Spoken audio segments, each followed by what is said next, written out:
하나님의 약속의 말씀은 얼마든지 그리스도 안에서 이해가 된다고 말씀하고 있습니다. 고린도후서 1장 20절 말씀에 보면 우리가 아멘만 잘해도 하나님께 영광을 돌리게 된다고 약속하고 있는데, 하나님의 약속의 말씀은 얼마든지 그리스도 안에서 이해가 되니 그런즉 그로 말미암아 우리가 아멘하여 하나님께 영광을 돌리게 되느니라. 여기에 서 있는 강사의 말로 들어봤자 아무런 의미도 없어요. 저는 실력도 없고 능력도 없지만 제 입을 통해서 선포된 하나님의 약속의 말씀은 요한복음 6장 63절 말씀대로 살리는 것은 영이니 육은 무익함이라. 내가 이룬 말이 영이요 생명이 될 줄 믿습니다. 더 나아가 시편 110편 20절에서 21절 말씀을 보면 저가 그 말씀을 보내 저희를 고치사 이경에서 건져 내시는도다. 주의 인자하시며 인생에 하신 기이한 일들을 인하여 주를 찬송하게 될 줄 믿습니다. 그래서 하나님께서 지금도 예배자를 찾으시고 하나님이 찾으신 예배자를 범죄 안에 들어오면 여러분들이 있어야 할 필요한 모든 것들을 채워주시고 공급해 주신다고 약속하시고, 내가 주는 것을 세상에 주는 것 같지 아니한 하늘에 속한 신령한 복이 먼저 임하게 된다고 말씀하고 있어요. 우리 주님께서도 마태복음 6장 33절 말씀을 통해서 너희는 먼저 그의 나라와 그의 의를 구하라. 그리하면 이 모든 것을 너희에게 더해 주신다고 약속하셨고, 조용기 목사님 그 말씀에 사로잡힌 요한 3서 2절의 말씀을 보더라도 사랑하는 자의 내 영혼이 잘된 같이 내가 범사에 잘되고 강건하기를 내가 간구하니라. 그래서 우리 주님께서 산상수훈 첫 머리에 8가지 팔복에 대해서 약속하신 그 언약의 말씀이 예비를 통해서 위로부터 내려오게 된다고 말씀하고 있습니다. 예수께서 산에 올라가 앉으신 제자들이 나아온지라 입을 열어 가라사대 심령이 가난한 자는 복이 있나니 천국이 저희 것이며 애통하는 자는 복이 있나니 저희가 위로를 받을 것이며 만유의 온유한 자는 복이 있나니 땅을 기업으로 받을 것이며 의에 줄이고 목마른 자는 복이 있나니 저희가 배부를 것이며 긍휼의 여김을 받는 자는 복이 있나니 저희가 긍휼의 여김을 받을 것이며 마음이 청결한 자는 복이 있나니 저희가 하나님을 볼 것이요 합평케 하는 자는 복이 있나니 저희가 하나님의 아들이라 일컬음을 얻게 될 것이요 의를 위하여 핍박을 받는 자는 복이 있나니 천국이 저희 것이니라. 그래서 하나님과의 관계에 보게 되면 8가지 영적인 복이 이로부터 내려온 다음에 육신적인 복은 저절로 따라오게 된다고 말씀하고 있습니다. 하나님이 이스라엘 백성들에게 광야에서 이런 언약의 말씀을 하셨는데 신명기 28장 1절에 12절 말씀을 보면 내가 네 하나님 여호와의 말씀을 삼가 듣고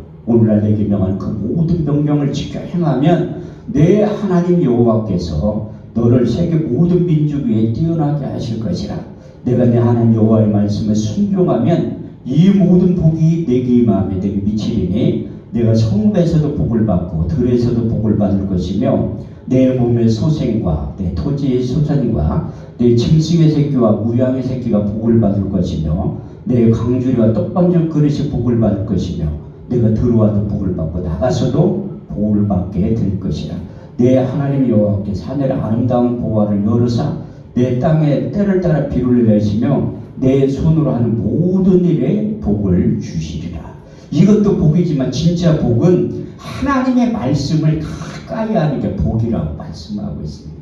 그 시편 1편에서 2절 말씀을 보면 복이 있는 사람은 악인의 길을 쫓지 아니하고 죄인의 길을 서지 아니하고 오만한 자리에 앉지 아니하고 오직 여호와의 율법을 즐거하여 그 율법을 주의하러 묵상하는 자가 복이 있다고 말씀하고 있습니다. 여호수아 1장 8절 말씀에도 이 율법책을 내 입에서 떠나지 말며 그 가운데 기록한 다 지켜 행하라. 그러면 내가 평탄하게 될 것이라. 형통한 삶을 영위하게 될 것이라고 말씀하고 있어요. 그래서 묵상이라는 뜻이 큐티의 의미도 있지만 히브리 원문에 보니까 2가지의 뜻을 내포하고 있더라. 첫 번째는 하가 큰 소리를 내서 읽으라는 거예요. 2번째는 반주의 뜻을 가지고 있는데 소가 대세김질을 하듯이 하나님의 약속의 말씀 입에 맴돌면서 계속 반복해서 얘기를 하라는 거예요. 그래서 유대인들이 머리가 상당히 좋은 이유가 무엇인가 하면 모세의 글과 선지자의 그 시편의 말씀을 다 암송을 하더라고요. 거의 대부분 성년이 되기 전에 모세 우경을 딸딸딸 암송을 한다니까요. 저도 그 통고부제부터 갔을 때 납비들이 수염을 이렇게 들고 계속 반주처럼 쭈글쭈글 그 구약성을 암송을 하더라고요. 내가 그들의 언어를 알으면 성경 암송대회를 한번 해보자고 제의를 해보고 싶더라고요. 그 납비들하고 저 성경 암송대회 누가 이길 것 같아요? 내가 이기죠. 그분들은 구약만 암송하는 사람이고 나는 신약까지 암송하니까 내가 이기는 건 당연하다고 생각하는 거예요.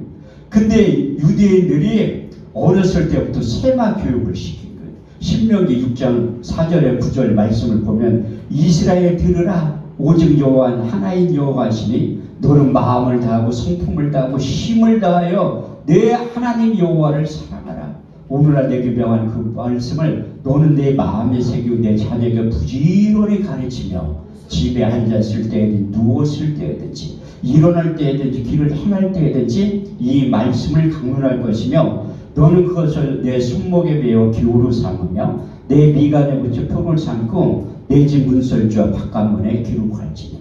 그래서 유대인들이 머리가 좋은 이유가 뭐냐면 잠언 1장 7절 말씀을 보든 여호와를 경외하는 것이 지식의 근본이요 미련한 자는 지혜와 훈계를 멸시한다고 말씀하고 있습니다. 잠언 9장 10절 말씀을 보더라도 여호와를 경외하는 지혜의 근본이요 거룩한 자를 아는 것이 명철이라고 기록되어 있어요. 그래서 하나님을 가까이 하는 민족들은 이 선진국 대회를 그 반열에 들어가는 이유가 바로 거기에서 저는 그 여호수아 1장 8절 말씀이 경험이 되고 처음이 된 다음부터 말씀 따라가기를 시작. 그러니까 반드시 가정은 힘들고 어렵더라고요. 그런데 그 안에서 자유함을 누릴 때까지 가까이 하니까 그 말씀 따라가는 게 손해보는 게 하나도 없다니까.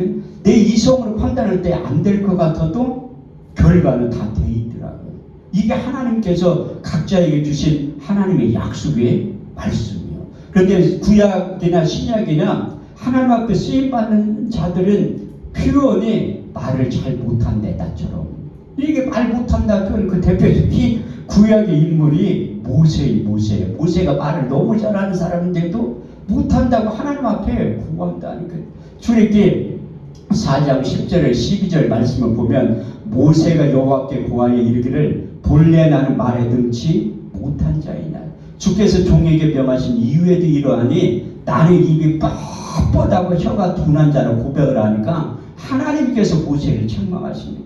누가 사람의 입을 지었느냐?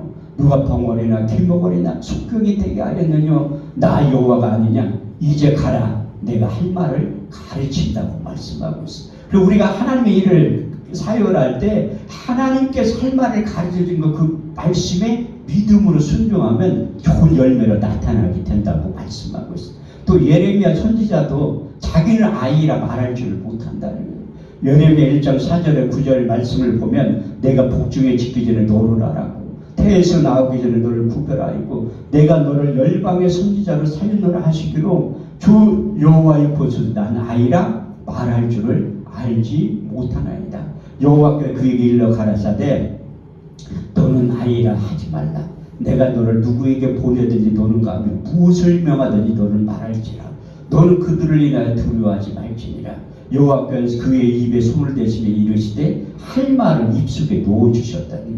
모세에게는 할 말을 가르쳐 주시고 예레미야 선지자에게는 할 말을 입속에 넣어주신 말씀이 얼마나 강력하냐면 예레미야 5장 14절 말씀에 보면 내 속에 있는 나의 말로 불이 되게 하고 이 백성을 나무가 되게 하리니 이 불로 그들을 살르게 하신다고 말씀하고. 그래도 예레미야 선지가 말씀을 불순종하니까 예레미야 23장 28절 29절 말씀을 통해서 나 여호와가 말하노라. 몽사를 얻은 선지는 몽사를 말할 것이요 하나님의 말씀을 받은 자는 성실히 그 말을 할 것이라. 교와 말을 어떻게 비교하겠느냐. 나 여호와가 말하노라. 내 말이 불같지 아니하냐. 반석을 쳐서 부러뜨리는 방망이라고 표현하고 있습니다. 그 사도 바울도 말 못한다고 제가 말씀하셨잖아요. 그 사도 바울도 누구보다도 말을 못하는 사람이야.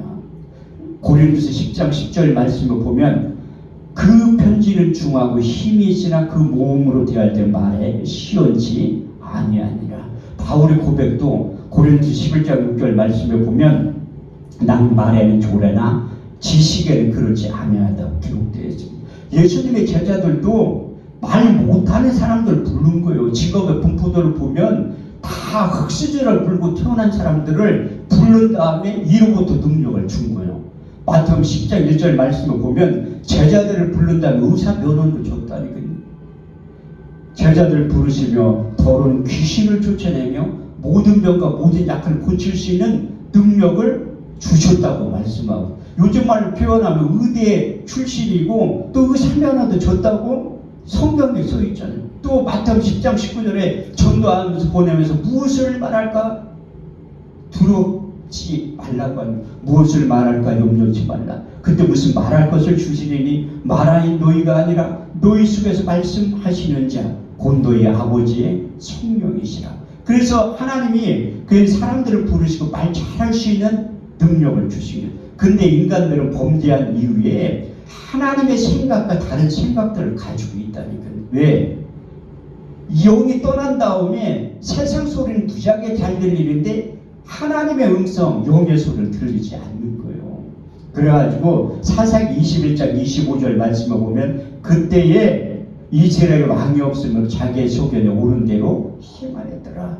그래서 사람들이 자기의 소견에 옳은 대로 행하고 하나님의 약속의 말씀을 왜 믿음으로 못 알아들이냐면 이사야 6장 9절에 10절, 마태복음 13장 13절, 14절, 사도행전 28장 26절에 27절 말씀을 보면 너희가 하나님의 말씀을 들어도 듣지 못하고 보긴 보아도 보지 못하고 또 마음으로 생각지 못하는 이유가 무엇인가 하면 너희 내면 가운데 완악한 마음, 단단한 마음이 들어있어서 하나님의 음성이 들리지 않는다고 경고하고 있습니다. 그래서 하나님의 말씀 구약적인 선지자를 보내서 내면의 질서를 새롭게 하는 영적인 수술을 하게 만드시는데, 그게 구약적인 표현은 마음의 할례가 일어난다, 마음의 가죽을 벤다고 표현하고 있습니다. 신약적인 표현은 이제 사도들이 마가의 50절 다락방 성령으로 충만하게 임한 다음에 저희가 다 성령의 충만을 받고 성령의 말하게 하심을 따라 다른 언어로 말하기 시작할 때